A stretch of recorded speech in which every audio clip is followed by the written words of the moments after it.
listening to Tech Reads, interviews with emerging technology thought leaders.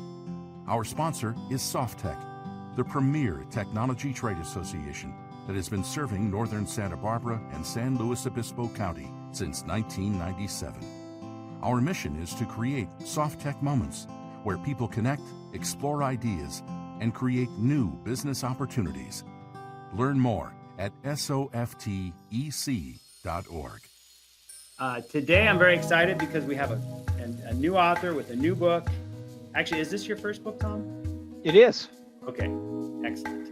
And we're going to be talking about his book, Containing Big Tech, which we just found out is being released on August 22nd. So you'll be hearing this podcast shortly before it's released, or maybe you'll be listening to it shortly after. So the folks in the room haven't actually seen the book yet, but they're going to learn a lot more about it. Bob DeMuscio is with me as usual. He also got a review copy of Tom's book, which were very graciously sent us. So we both got familiar with his material. And what I was going to tell you, Tom, is interesting to me. A book that's written like this is you get to know somebody very well before you even meet them because of the book.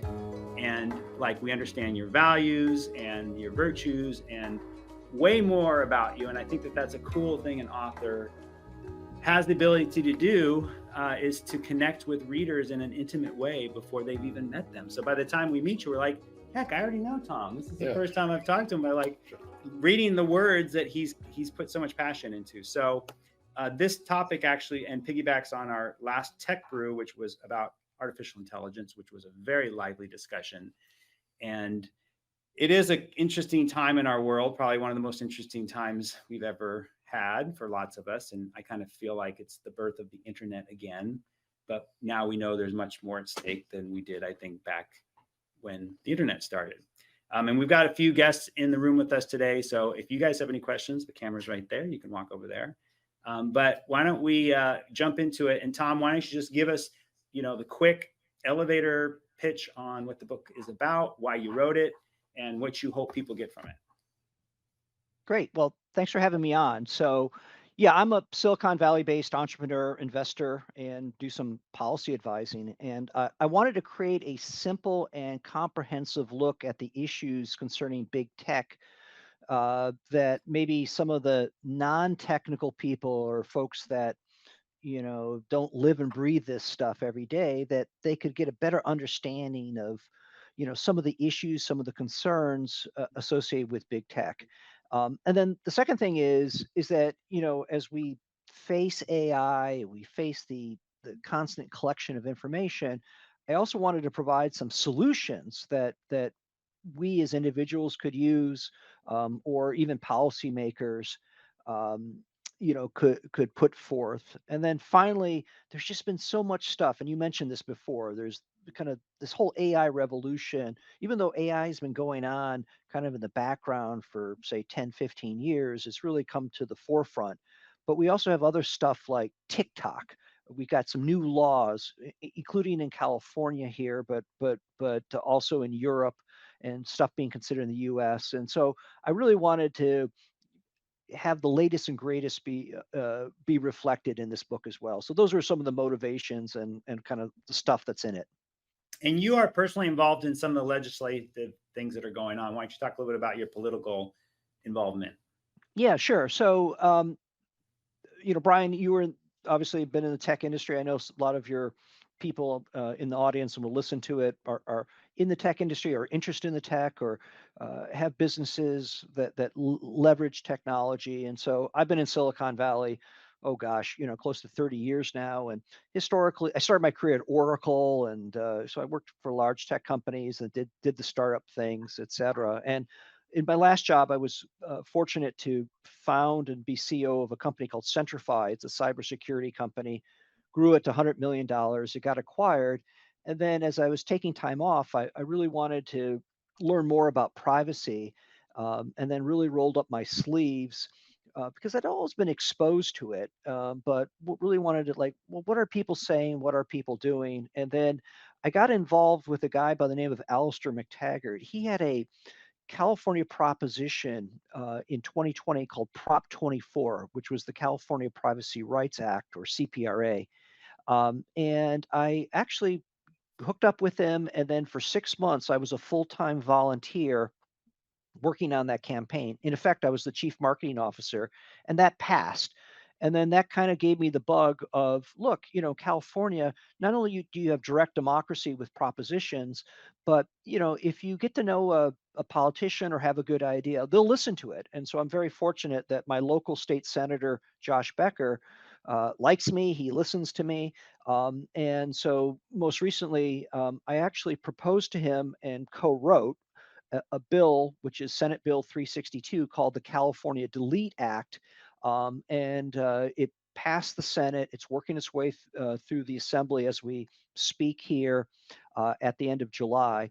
And so that's how I got involved in doing policy stuff. So all the experience of being a tech CEO, an entrepreneur, doing policy, writing laws kind of led me to eventually write this book, because I wanted to give readers a clear path forward to rein in online surveillance, AI, and even look at the monopoly position some of these large companies have. Yep, I think that's great. And if you look closely at the cover, you have icons that I think are not randomly put in there. Do you want to talk about each of the tentacles of this octopus, or actually you refer back to this image as being something from the oil monopoly days where you adapted that? But do you want to talk a little bit about what the cover means? Yeah, absolutely. I mean, so in fact, it even goes, it's even before the oil monopolies. And again, there's like a California vibe with this, in that we had the robber barons, which was, the big four, like Leland Stanford, right? Was one of the big four. And here in California and throughout the West Coast, they formed a railroad monopoly. And so in 1882, they were presented as this huge octopus, grabbing industries and wreaking havoc, dominating politics, et cetera. Stanford, I think, was also governor at one point as well, and their collective investment of like $15,000 made them in the equivalent of multi-billionaires. So they were kind of like the first Silicon Valley people that tech billionaires. In this case, it was the railroads. And then we had a similar imagery associated with Standard Oil. And so I wanted to take that, kind of that octopus analogy that we've historically used for these big companies that became monopolies. But obviously, here we are in the digital world. So it's in the cloud, right? So that's the cloud in the middle. It's not actual physical, it's virtual. But then each tentacle reaches out and it's an app, right? An app logo. And so one of it which shows a camera representing digital surveillance. Another one shows your ID being stolen for identity theft. Another one showing your brain, with AI. Another one showing kind of the impact of misinformation, disinformation on our democracy. So actually, I kind of thought that through. I wanted to pay tribute to the past representations of large monopolies, but modernize it in the digital age with the cloud and apps, et cetera. So that's kind of the backstory behind the cover. I really appreciate you bringing that up, because I'm a history. I graduated from Michigan with a history degree, so some of that history aspect is coming through with this book. Well, and each icon essentially represents a chapter in the book, right? Absolutely. Yeah. So I was kind of forced to keep it at 8 chapters, but that's probably a good thing for the readers too. Thank you. You have a question, Bob? Well, I was curious as I read through the book, and I kind of exchanged some email with Tom about this as well, and that is that the book looks very much from the negative side of things that will go wrong with this, but not the positive side of the upside of the technology as well. So, I mean, like any tool, it cuts both ways. And I guess a little conversation about that would be interesting, because the thing that I read that really struck me in your book was that one of the big problems is the quality of the data, and we have no audit, we have no recourse, we have no protection that it's accurate. I don't have a problem with ads following me around the internet. I find that kind of beneficial a lot of times. But what bothers me is when the data it's basing things on and deciding whether I can rent something is not actually my data. it's someone else, or it's flawed in that process. And auditing terabytes of data is an incredibly difficult task. Yeah. No, you raise incredible points, and I'm glad we had that conversation. And I encourage other people in the audience, if they get the book, they want to follow up with me, just you can go to my website and contact me. And Bob even found a mistake, and so I corrected it there. So and he has full credit for it as well. So I want this to be a living document and breathing document. But yeah, look, I did say I didn't want to have 5 chapters on how great Google is, right? It is. I basically said it's the library of, Alexandria, right, in our fingertips, and so I work in the tech industry, and there's been a lot of beneficial things, and specific to the collection of information. You're right. Historically, it's been about the collection of information to serve ads, and that's the key business model. And I know maybe your audience here is more tech savvy, but the average person, if you stop them on the street and said, how does Google make money or how does Facebook make money? And they're like, oh, well, they have products that they sell to consumers. And no, it's actually advertising, right? That's their core. And they made the business decision to collect as much information. And remember, I said I started into this as a cybersecurity person, right? And I know there's probably people that get involved in cybersecurity in the room, and your listeners as well. And I was CEO of a company, and I was like shocked to see the amount of data and the type of data being stolen. And what's happening is these large tech companies have this massive amounts of information. Some of them have been hacked, right?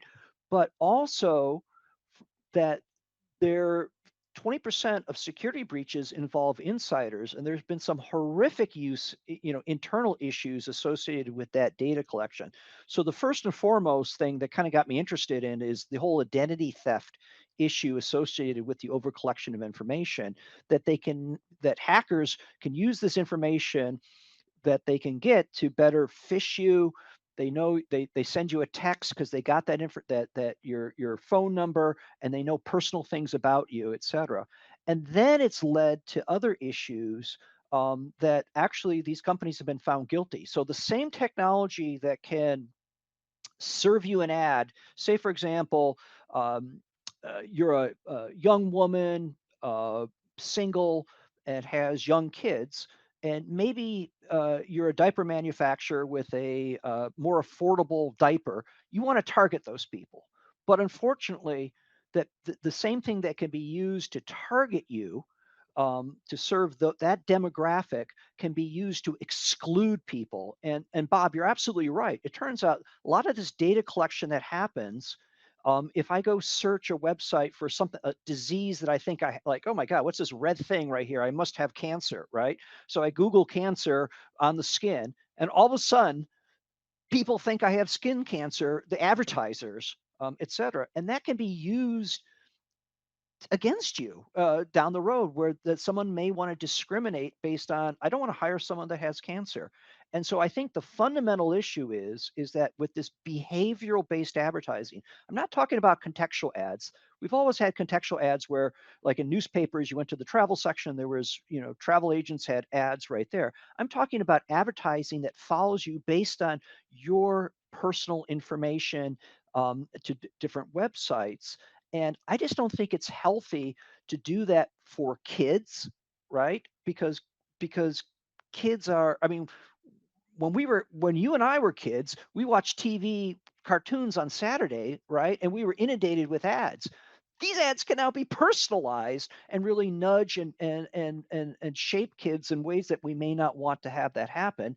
And I also don't think behavioral advertising should also be used for our sensitive information. And so I've actually recently was using equivalent of Wordle, and they were showing ads based on something that I had searched for 2 or 3 years ago regarding a medical condition, and it was very specific, and that freaked me out when I saw that as well. So we really need to think about, can we give rights to people to say, no, do not collect this type of information, and please delete it, because I don't think it's healthy for society, for from an identity theft, et cetera, that this data could be misused.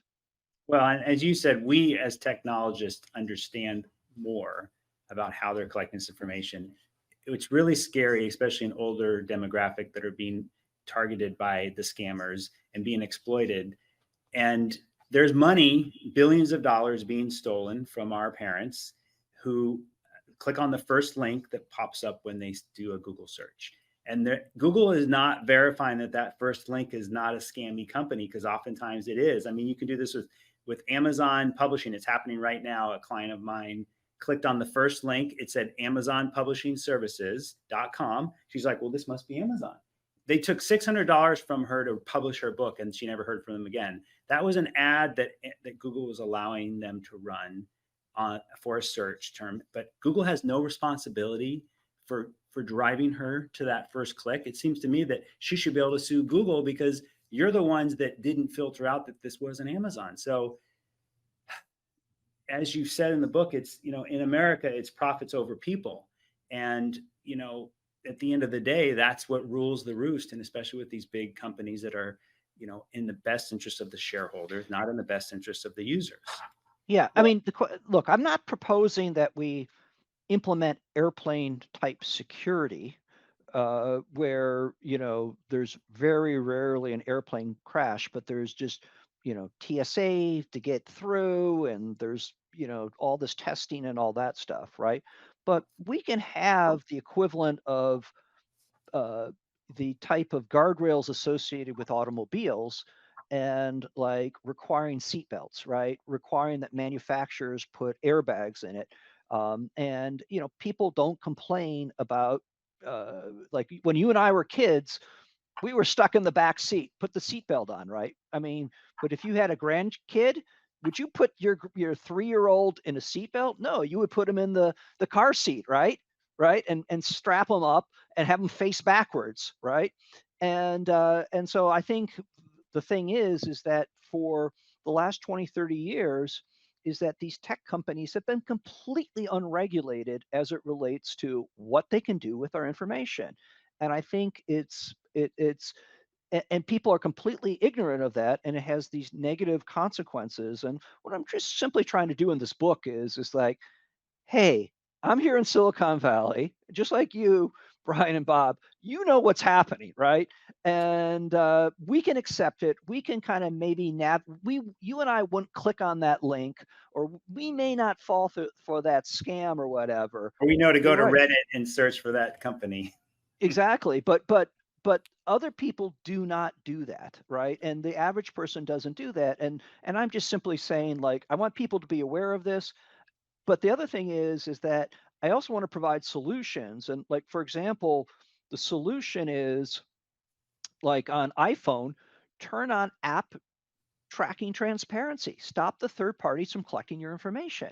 On Chrome, on your Windows PC, install something like EFF's Privacy Badger to stop the third parties from tracking your information. Android, there isn't anything equivalent to Apple's AT&T, so I downloaded an app called DuckDuckGo. It's a web surfing, it's a browser. I don't use it for that, but it has a built-in capability to block third-party trackers. And so immediately, if you just spend 30 seconds turning these things on, the mass amount of data exhaust gets reduced, right? And then there's other things that could be done as well.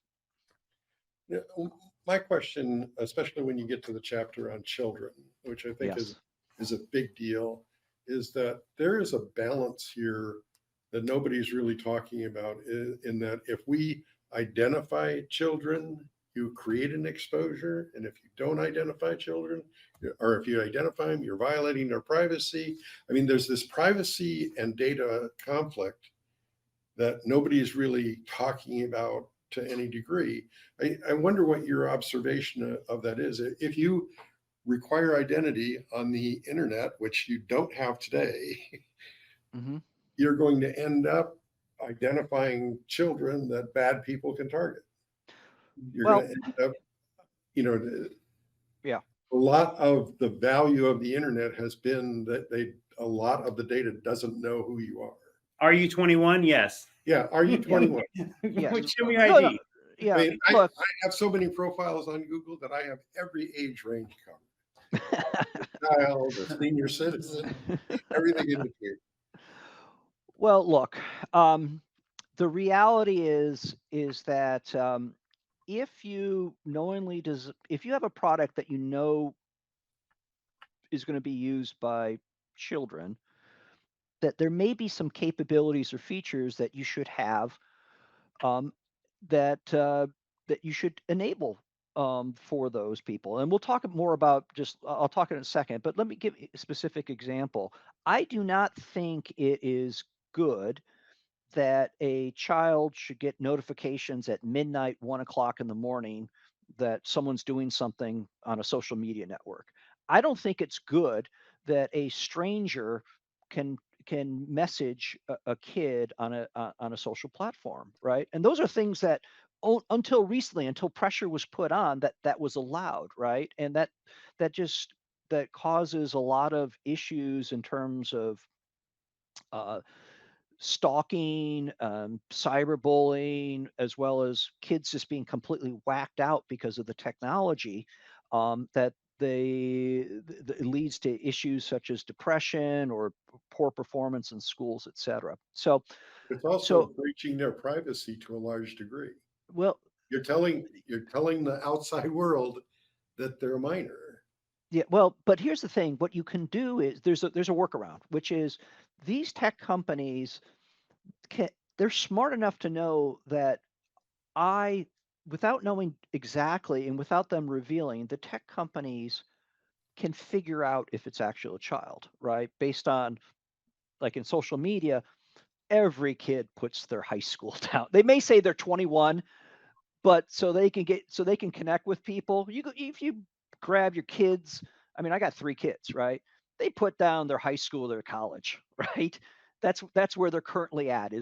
I'm at Cal Poly, so they're probably over 18 if they're putting down Cal Poly, right? It's also who they interface with. Within 10 seconds, the gaming sites can know based on kids' movements, et cetera, if it's a kid or if it's an adult, et cetera. So you can constructively put together and have a good idea that this particular user is a minor without having them to reveal it. If they can serve us an ad 3 years later on a medical condition that you did one Google search, they can figure out after a couple weeks of kids saying, I really love that, that had a great time at prom, and the 7th grade teacher sucks, that it's probably a kid. And so therefore they should actually have additional safety standards. Like, no one objects to when's the last time you said, I really hate the fact that I'm have to put my 3-year-old grandchild in a car seat, right? And maybe people complain like, well, when I was a kid, the playgrounds were all concrete, now it has wood chips on it, right? But hey, but there's probably been enough broken arms and elbows, et cetera, that the new law is a certain thing. So we have all these standards that in the physical world to protect kids. And so we can say, can we put some of the same similar standards right there? But Bob, 100% agree with you. It's a slippery slope when, like, show me your passport or whatever, that maybe it's the wrong entity that you show in the passport. But you can limit that. You could actually regulate that the large tech platforms that have more than 50 monthly average users, that they should, because they have the constructive knowledge, that they should not allow strangers to message them, right? I mean, that's a simple thing. And actually, Meta was fined in Europe, a couple $100 million, because until recently they let anyone contact a kid, and that's just not healthy. All right, I'm going to unmute Troy. Go ahead. Yeah, I would just one of the comments that I considered when we were talking about. Hang on, can you hear Troy? I can, but it's a little not as loud. Sorry, we're trying a new system here. No problem.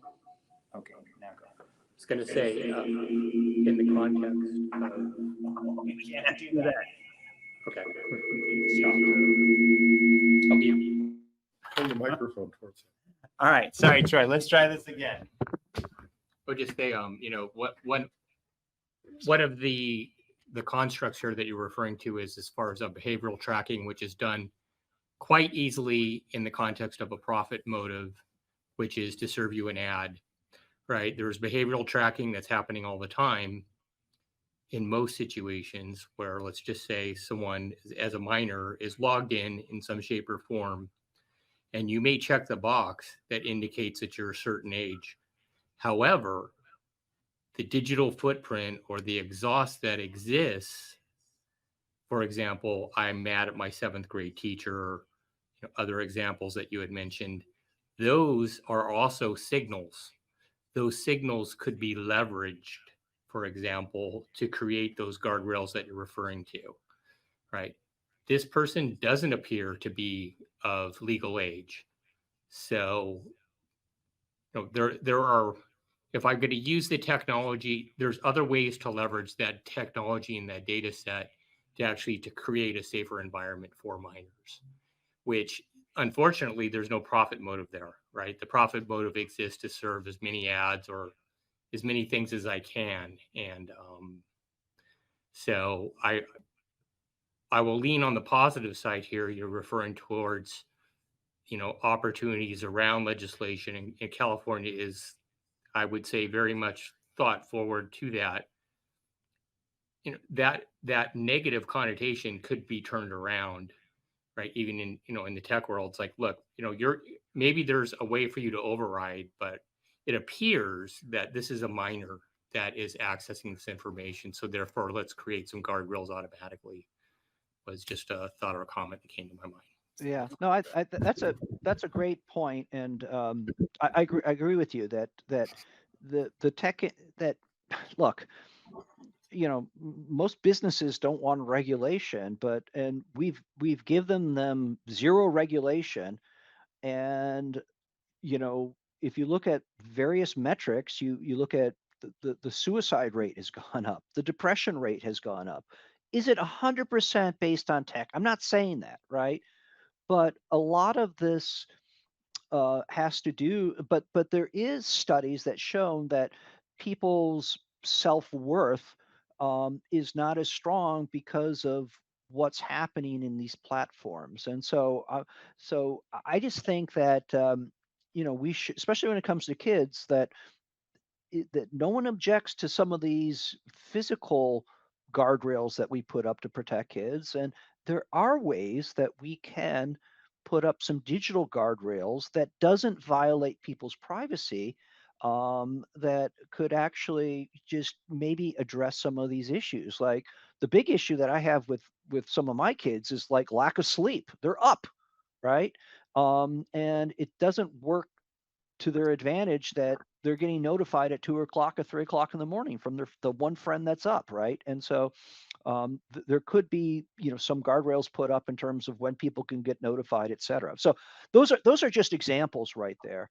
But at the end of the day, I fundamentally believe that we should have some basic rights, right? And some of the rights should be I should have the right to know what's being collected. I should have the right to say no to the selling of information, and I should have the right to be forgotten, which is I should have the right to delete the information that you collect about me as well. And so it's just kind of like the word privacy doesn't show up in the U.S. Constitution.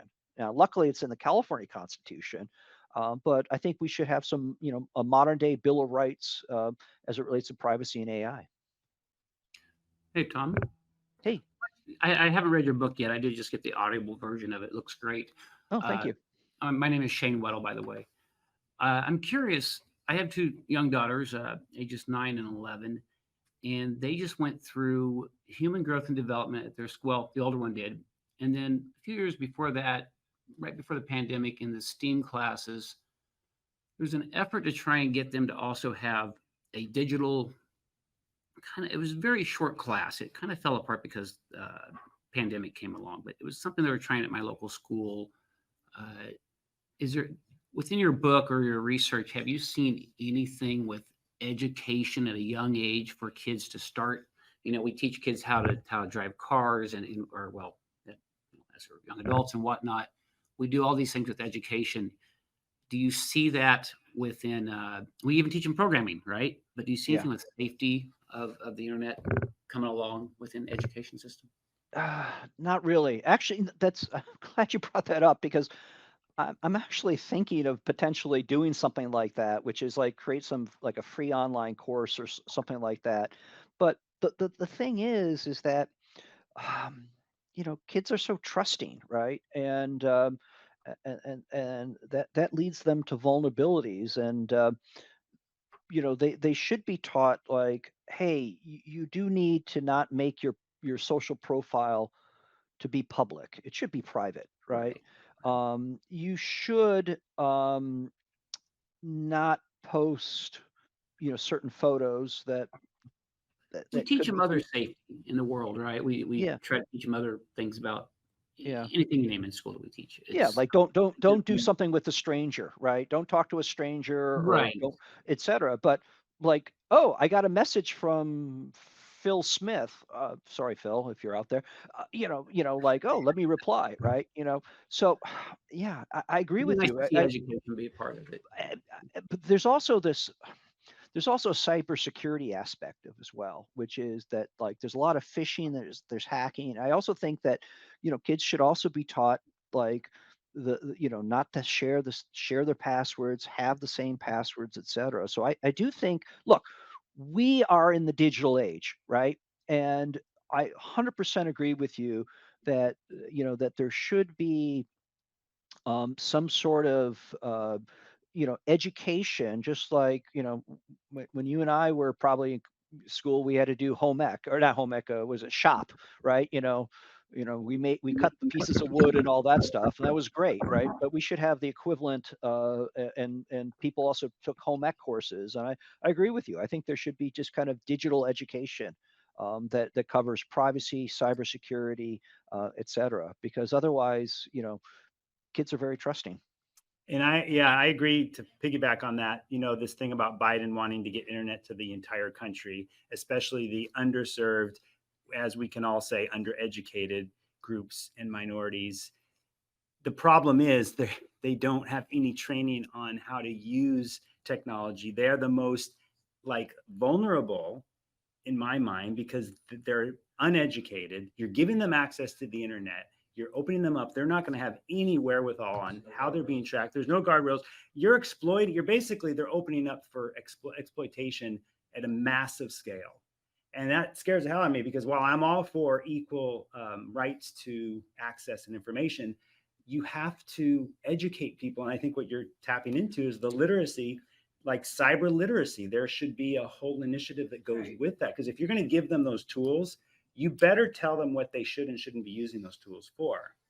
Well, then we could expect companies to later on, although they have a fiduciary responsibility to try and make as much money as they can to their shareholders, but in lieu of regulations that would force them to do that, which I'm not necessarily opposed to, but at least in our Leery. society, we use our education system to help, and then hopefully that would then turn around and have kids educating their grandparents on, hey, grandma, watch out about this. I was taught this. And then they it's just part of what we use our education system for. And I would like that. That's where I like to see regulations or requirements is that in schools, they also have a course throughout just like they have courses on all types of things, right? Yeah, I think the analogy is like, so I was CEO of a 500-person company, right? And the IT guy, and I 100% agree it, new employees had to go through a cybersecurity training because the big issue that I had as CEO, that people would come to me in my company and say, "Hey, just got that text from you about that wire transfer." I'm like, I'm not Uh, texting you about wire transfers, right? Or emails. It's called CEO fraud.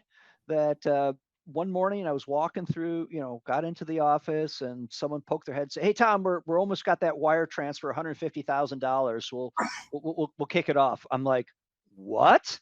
150,000? What?" Right? And what they did is they bought a domain that it was because we had a I in our company domain. They bought the same domain, but instead of an I, it was a one, right? And so they bought the domain. It looked like it was a look-alike domain, right? And they sent the email from tom.kemp at and then instead of the company was called Centrify, it was Centrify with the one. But who the heck sees that? So they even had, it wasn't like, abc2837 at Gmail asking for the wire transfer. It was Tom.Kemp, right? And they knew exactly who to send it to. And what they did is, in fact, they actually showed like an approval cycle. They mimicked approval cycle of people within the organization, right? And we stopped that. And it was funny. We called the FBI and said, "Hey, we got this going on." And while we're on the phone with the FBI, Tom Kemp was sending emails to the person saying, "I haven't seen the wire yet. Why hasn't it been approved?" So it was like a real-time hacking while we were on the phone with the FBI while this was going on, right? And so that is why I was like, for now on, and I sent a company, I said, everyone has to be trained that it is okay if you get some sort of request from the CEO, it's okay to pick up the phone and call me. And here's my phone number, right? And I also told people that I'm always, my default signature is going to have something in my email. So if you get something else with my name, then it's someone's faking it right there, because I'll always have this default signature that with something in it right there that kind of unique, et cetera. So that's security training. State law mandates HR training, right? Like, Yes. and so, and actually it turns out that's a good thing, right? Because as a business owner, like, oh my God, like you're going to get, if there's some sort of sexual harassment going on, you're going to get sued as a company because you didn't have the foster. And I 100% agree. And I make allusion to that about public service announcement, better training in one of the sections about, cyber awareness, privacy awareness, harassment, et cetera. And I do think it should happen, uh, there, and that should complement specific regulations as well. So it's, again, part of what I'm trying to do with this book is just have these type of conversations, because the reality is, and Brian, you brought this up, is that with AI, things are going to get even worse. Right? Well, and how many millions of dollars did the city of Oakland lose because of that recent phishing attack that brought the entire government to its knees for months? It took them, I think my dad who lives there, it's like they're still not operating. Like functionally, they were a dysfunctional city to begin with, but now they're completely unable to even serve their people because of a phishing, and it was an exploitation. Like they were asking for millions of dollars.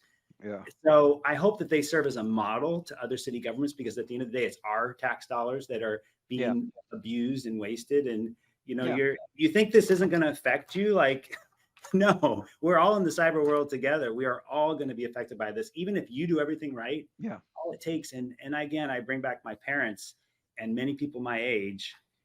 It's kind of scary to see what's going on and how they're being targeted by scammers, and how essentially there will be no generational wealth because it'll be transferred to Indonesia or somewhere overseas by the time North Korea. Yeah, no, yeah, that's the ransomware is probably the main source of income for North Korea. Wow.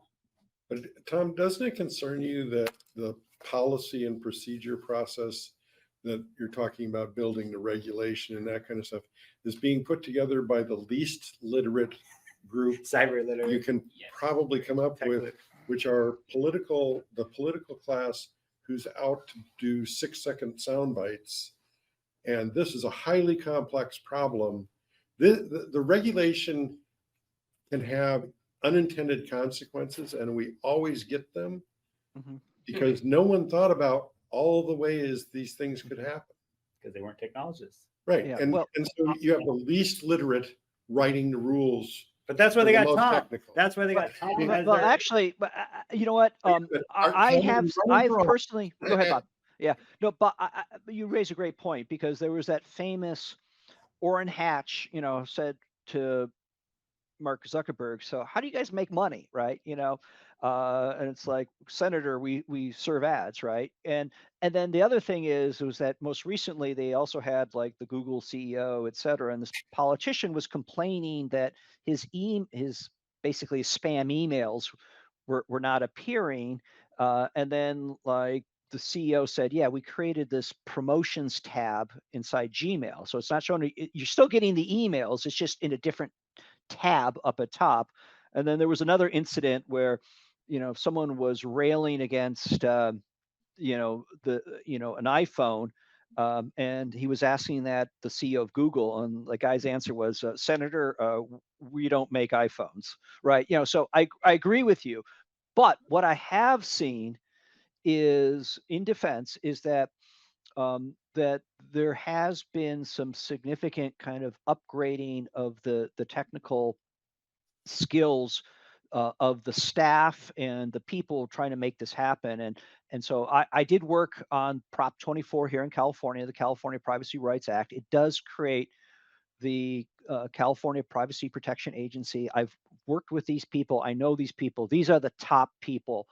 So if you guys were worried about that, just for what it's worth, I actually think that the people that we have working in the Privacy Protection Agency in California, including Ashkan Sultani, who is the executive director, he was the former CTO at the FDC, and he even won some Pulitzer Prizes for some research that he helped the Washington Post do as well, in spying and hacking and all that stuff. So we got some top people, but you're right. It does need to. We need to better educate the policymakers, because it's only going to get worse, right? With AI, it just further accelerating things, and we can't go through the same situation we did with the collection of data and just kind of ignore it and then let these problems just go out of control, because AI, and we're already seeing, look, your kids, TikTok, that is like AI on steroids in terms of the ability, just based on your micro signals, to figure out what you like, who you are, and then keep you addicted. And so that is why in the last, few years, that TikTok is the most popular app for kids. And on average, an average American kid spends over an hour a day on TikTok, and each video is about 20, 30 seconds. So you can just they're watching hundreds of videos every day, and that's the average American kid. And so, and that is like, how AI can be used for to facilitate addictive, um, behavior as well. So we do need to step it up. Tom, based on, you'd be somebody's opinion I would probably trust. Do you think TikTok will be banned? I do not. Okay. There's actually, so the answer is no, because it's a ban from like they passed that ban in Montana, and so that violates people's, the way it's written, it violates First Amendment rights, right? Um, but you can, through national defense, say, I'm not going to allow certain companies from certain countries to operate business in this certain way. So you could actually, there's better, more constitutional, better ways, if you are that paranoid and fear TikTok, to actually force them to not have data feed into China. And TikTok is working really hard, actually, with Oracle, and trying to set up data centers in Texas, and they're calling it Project Texas, where they would, not have the funnel of data go to China as well. So I think that is a better way. Just like we may not, what was it? You guys probably know it. What was the gear? The Huawei? What is that? The Highway. yeah, highway. I'm sorry. That's been banned because it's Chinese manufacturer, right? So you can do that. You can say, we're not going to import products that come from these countries, et cetera. So you could also say, from an past constitutional muster, that that certain products that may feed data into and you could say China, North Korea, blah, blah, blah, blah, blah, right? And that's the way you can go about it. And so their motivation would be to completely move everything right there, which would address some of the concerns that they have with TikTok, in terms of the Chinese government eventually getting access to it. I spend a lot of time in the book talking about this as well. The ironic thing is that TikTok is doing the same thing that Google is doing, what Meta is doing, et cetera, in terms of all this detailed behavioral collection. It just so happens that that potentially the Chinese government may have access to it, as opposed to advertisers in the U.S. And so I know TikTok is going to work really hard to completely set up a data infrastructure and cut the ties with the data being fed to China so they don't get banned. But You know what, one of the most shocking things I read in here was, and I didn't realize this, was that the value of our data to these companies, I think you said, is about $147 per year per user. yes, yeah, So you don't pay for Facebook, but you are paying because you are the product and they're selling your data to advertisers. I wonder what that number is for TikTok users. Like, if it's a $340 billion company, all yeah. those kids that aren't paying for it, that I would just say on that is that they're on the way. So Actually, I can tell you. So TikTok has say 2 billion users, and they're projected to do uh, I think this year 12 billion in revenue. So it's only $6, but take into account that that's on a worldwide basis. And so if you look at Facebook's, so the $147 is actually for US people, right? But where there's 330. Now Facebook has 3 billion, and so the majority of usages of Facebook and Instagram are not in the US. So in the US it's 300 million users. Outside it's 2.7. They do break down the revenue by regions, and so the cost or the revenue per user in Asia is maybe $10 or something like that, kind of like what TikTok's getting, because the majority of usage is in Asia. But in the US, it's a higher premium that they can get, $150. You can just simply say, here's how many monthly average users of Facebook and divide it by the US revenue, and boom, and that's how you calculate. Yes, if you use Facebook and you sign up for it, that gives $150 a year to Mark Zuckerberg. did you know that it's not free? And the last thing, I wrote this down early and then we'll wrap it up, is Yeah. why does Europe have this GDPR requirement and the US doesn't seem to have any protection for its citizens? Yeah. So coming out of it's like wearing my history hat, right? That coming out of World War II, what would happen with Germany? That they actually uh, built into the Declaration of Human Rights that they got from the UN. They built it into the EU that their privacy has been built in, and I think there's a greater sensitivity there than in the United States. And so they were able to pass this GDPR. It's a comprehensive privacy law. And in the U.S., we do not have a federal privacy law, and and it turns out when it comes to consumer protection, California kind of leads the nation. It's called the California effect. It started with car safety and emissions, and now we're seeing that with privacy. And so California was the first state to have a comprehensive state privacy law, et cetera. In the federal side of things, we have not had any significant privacy laws since the 90s. That was HIPAA and Graham-Leach-Bliley, and probably everyone's familiar with HIPAA, right? But that is it has privacy, but it only deals with people that actually take money and that has electronic transactions that occur. So if you have a health app, right, and you put in like all your personal stuff on it about you pregnant or it tracks your medicine or whatever, that's not covered by HIPAA, right? But if you go to someone that takes electronic transfers of money, like your insurance company, your doctor, your hospital, it is covered. And so the problem that we've had is that HIPAA and Graham-Leach-Bliley and even SOX is pre-iPhone, pre-Google IPO, pre-even, Mark Zuckerberg was not even in college, and so we haven't had any significant privacy laws passed, and it's just gotten worse because of the dysfunction. And so what's happening is that we're now up to 12 states that have state laws, and it's probably going to be the same thing. I don't know if we'll ever get a federal privacy law. You guys are probably familiar with data breach notification laws, right? California was the first. We've and that happened in the 90s.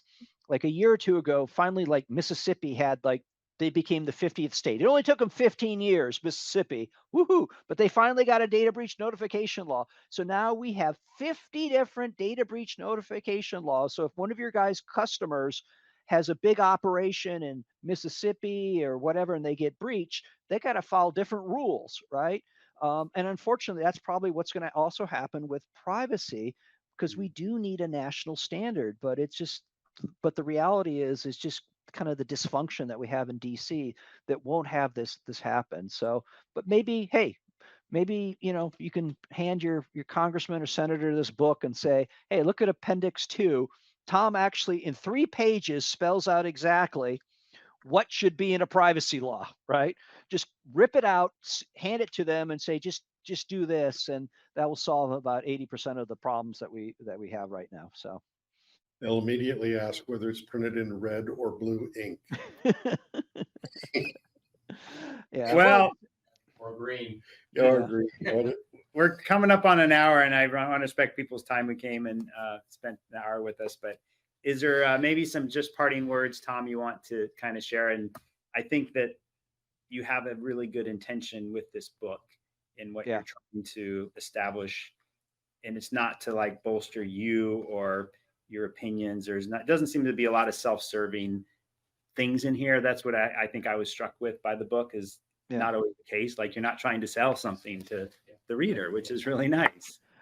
I'm no longer CEO of a company, and I don't have a product to sell. You're talking about doing free education for students. Yeah, free education. So I'm just like, it's just like a guy that was like been seeing this, living and breathing this, and I'm like, okay, let me instead of explaining to your Uncle Larry how Facebook works, just like, okay, here's the book right here. But no, I think my parting thoughts is that I think we all should, as consumers, think about how we can reduce our data footprint, right? Because if you have too much data leaking around, bad things can happen. And I really fundamentally believe that there's some simple things that can be done to really improve things. And I talked about this a little bit earlier. I mean, on your iPhone, there is this, go to privacy settings, there's called this app tracking transfer. Yeah. And just turn it on, and that blocks the third-party trackers that are embedded in your mobile apps from getting your data. And the thing is that when you say this app can actually, track my location, any third parties that are embedded in the app can take advantage of your location as well. So you're not just you're not sending giving it just to that app, right? it's being sent. Your location is being sent to 30 different places, right? So doing something like that is huge. And by the way, its default is off, and you want to turn it on. So you have to manually go in and make this change. Yeah, but it takes 10 seconds, right? But you got to do it, right? The other thing is that that there's ad blockers, but there's also third-party tracker blockers, and there's a free one called Privacy Badger. It's free. I have no relationship with them. You can put it on your Chrome, and the cool thing is you'll actually see, like, every time you visit a website, it kind of shows you how many third-party trackers are being blocked on that. And then also the other thing is each phone has an advertising ID. It's called a mobile advertising ID that identifies you. You actually have an identifier. So you just can go in there on both Google and iPhone and reset it to 0. It takes you 10 seconds. And so they no longer can uniquely identify what apps you're using, what you're doing, et cetera. So there's just like a few things that if you can reduce your emissions of data, that it reduces the fact that someone could either, trick you and scam you, or hack your data to phish you, or identity theft, et cetera. So it's just reducing the data footprint, doing these certain things. Obviously, these guys by default are not going to turn them on because that's their business models, right? But they've been pressured to put these there. We just have to turn on the switch. And those are some of the examples. I put that in Appendix 1 of like stuff you can do in a few minutes, and boom, you're going to be much more protected. All right. And just remind people what your website is. Yeah, it's so tomkemp.ai is my website. Feel free to visit it, and then you can read more about the book. You can see where I credit Bob for the one correction that I now have right here. That was great, Bob. And then also, I do blogs on privacy and security, et cetera. And you can also click it to order the book. And it's going to be available August 22nd, but you can pre-order it now, and it's available on ebook and audio and, of course, good old paper. And you can also find Tom on LinkedIn and follow what he's doing with. Yeah, please connect. And Twitter at tomkemp.00. But I don't know if Twitter's going to be around much longer. I'd like to make a closing comment. I found the book to be exceptionally well written, well researched. I mean, a lot of the directions that you go with it can go in different ways. But I found it a very good, stimulating read to go through and think about it. Because I do think this is a big element that we're facing. But I don't think the solutions are nearly as simple as the politicians would like to reduce it to 6-second sound bites. And this is not a 6-second read, but it's well worth reading.